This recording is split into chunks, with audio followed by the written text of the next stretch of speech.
Hello guys! Good morning! Yan, dito na naman tayo sa another day, another life. Vlogging tayo, vlogging.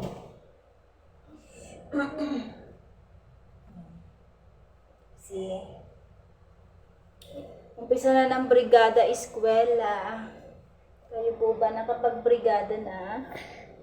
Yan. Sino yan si Tita May? Tita May. Sorry. Ayan. Tita May yan?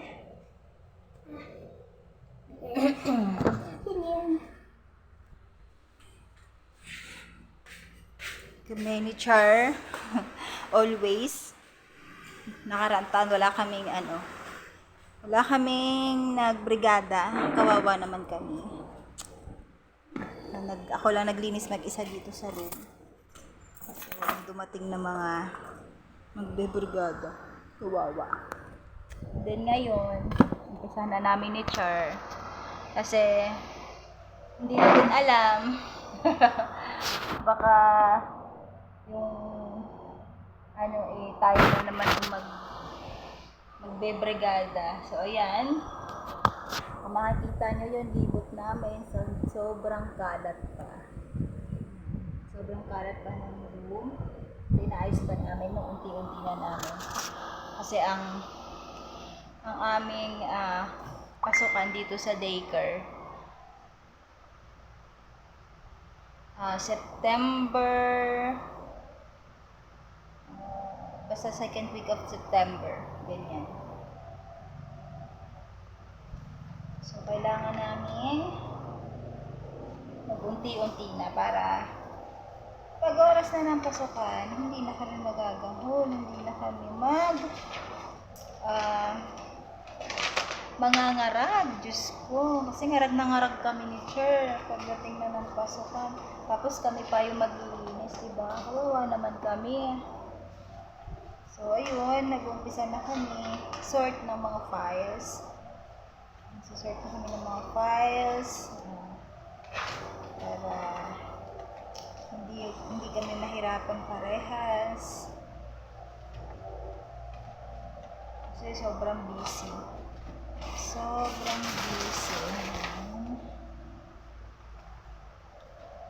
nakikita nyo lang, grabe, as in sobrang, ito na, ayos na namin, diba, cute. Ito, yan, ang dami namin kailangan ayusin. Ito okay na to, naayos na namin to. Ito pa, yan, yun pa. So, ayan. Nakita nyo, sobrang dami pa talaga.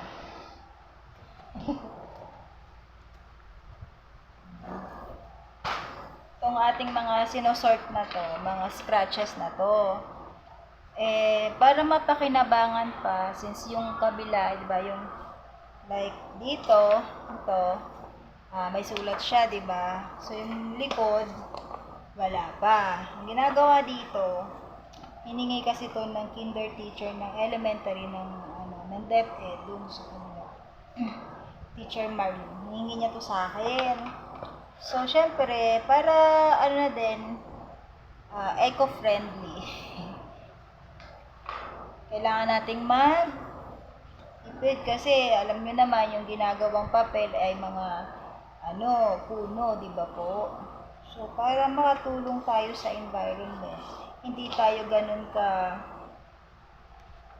gaanong magpuputol ng mga puno para sa mga paggawa ng papel, i-recycle natin. Yung kailangan, yung pwede pang i-recycle para so ayan, kasi nga po nagpe-print mga pang-activity ng mga bata, pwede pa naman po yung likod. So, doon siya magpiprint ng kanyang mga activities na ipapagawa sa kanyang mga estudyante. So, yun po yung aking ginagawa. Pinipili ko yung mga pwede pang gamitin para sa kanyang printing. Ibigay ko to sa kanya mamaya. Actually, nakapagbigay na tayo ng dalawang bundle. Ang dami talaga kasi. Kahapon tsaka kanina. Tapos ito, meron na naman akong isosort. Bibigay ko ulit to sa kanya kasi sayang. Diba? sayang po. So, ayun. Kailangan maging ano din tayo, maging matipid. Kasi yung kalikasan natin, sobrang nakakaawa na. Yung mga po, dami nating nasisirang mga puno, para lang po sa may magamit tayo paggawa ng papel at kung ano-ano pa. Masyado na tayong, kung naano nyo pa, may global warming na tayo, ganyan. Nagagalit na ang kalikasan, nagkakaroon na tayo ng maraming sakuna, landslide, kasi nga po, makakonti na yung mga punong kumakapit o humahawak sa mga lupa, kaya madami na itong nagla-landslide ng mga kabundukan. So, syempre, pag may nagla-landslide na kabundukan, may mga tao din pong naaapektuhan. So, ito po yung aming munting paraan para makatulong tayo sa ating kalikasan. Diba? Kaya dapat po ganun din kayo. Maging eco-friendly din po tayo. Hindi lang po kasi dapat isa ang gumagawa. Dapat po halos lahat ng naiisip po yung mga ganito.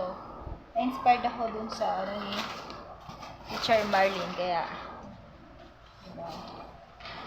Kung kaya ni Teacher Marlene gumawa ng ganon, bakit di natin gawin din? Kaya din naman natin yon, diba?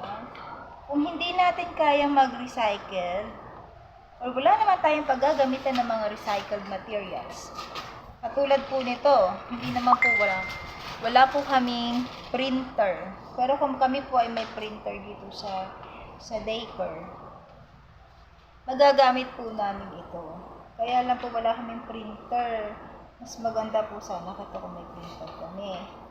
Siyempre, nag-activity din po kami. So, hindi naman po pwedeng dadalhin mo sa printing station or sa kung pa-print nga po, yung gamitin mo po itong scratch paper. Siyempre po, lugi po sila doon. Kasi sa'yo ang papel. Diba? Wala naman pong printing owner na mapapayag na gano'n. So, kaya hindi po namin magagamit. So, much better na ibigay na lang po namin. Tapos yun, syempre, pag nagka-printer kami, gagamitin po namin ito. Diba? Less na sa gastos. Nakatulong pa tayo, diba? Nakatulong tayo sa kalikasan kasi na-recycled natin sila. Dami kong kwento. Sensya nyo na po. Minsan lang po ako magdaldal. Oo. Minsan lang talaga. Ayan. Tapos, pag natapos naman ako dito, syempre, paglilinis ng buong room naman. Kasi syempre, kailangan natin ng malinis na kapaligiran para dun sa mga batang papasok dito. Syempre, kailangan, bata po yan. Kailangan malinis yung gagalawan nila. Safe, yan, malinis, safe, at saka friendly environment ang dapat na madadatnan nila pagpasok nila dito sa aming room. Kasi yun naman po talaga dapat. Kasi mga bata po sila. Prone po sila sa mga kasi malilikot, mga sensitive, kasi baby pa nga po sila. Hindi naman talaga totally babies. Syempre, mahina pa po ang kanilang mga resistensya sa mga so, yun ang iniiwasan natin. Kasi gusto po namin ay safe and friendly yung kanilang dadatnan dito sa amin. Dapat lang naman po talaga, diba? Hindi naman po talaga ang hangad ng mga nanay din na kaya po sila nag-enroll or kaya po nila ipinasok ang kanilang mga anak kasi tiwala po sila na safe and friendly po yung ang papasukan ng kanilang mga anak. So, yun. Yun po ang aking goal talaga.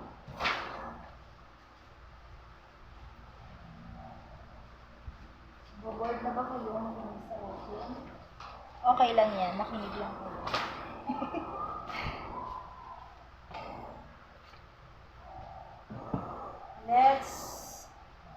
Diba? Ganda po gawin nyo. Sort nyo po yung mga papel na pwede pa pong ma-recycle. Tulad po na ginagawa ko.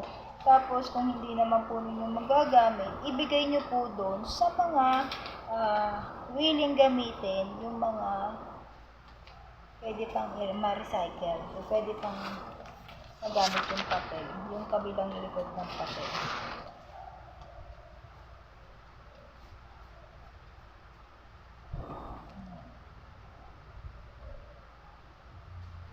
Kalain mo to, ilang papel to, oh. Ang kapal nito. Ilang puno ang mapuputol para lang magawa yung ganitong papel, di ba? Basta na lang natin itatapon. Diba? Gaano kalaking ano yun? Gaano kalaking tipid? Sobrang laking tipid nito.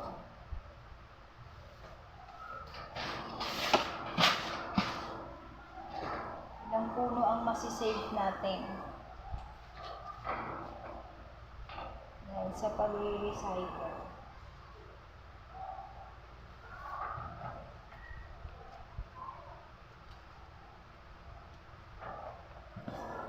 Yes.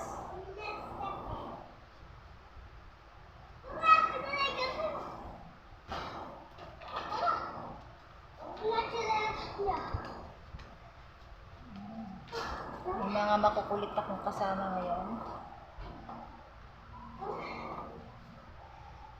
Tawa ka dyan. Nag-almusal na ba kayo? Hindi. Bakit? Samantala hindi para. Ay, pasok yung chinelas. Balik ka din. Pasok yung chinelas. Oo nga. Balik. Pasok yung parang. Ganda ang sigwa namin. Ganda. At meron pa dito ako. Gusto na ba? Hindi na ko natin. Project yan. Ang mga batuta.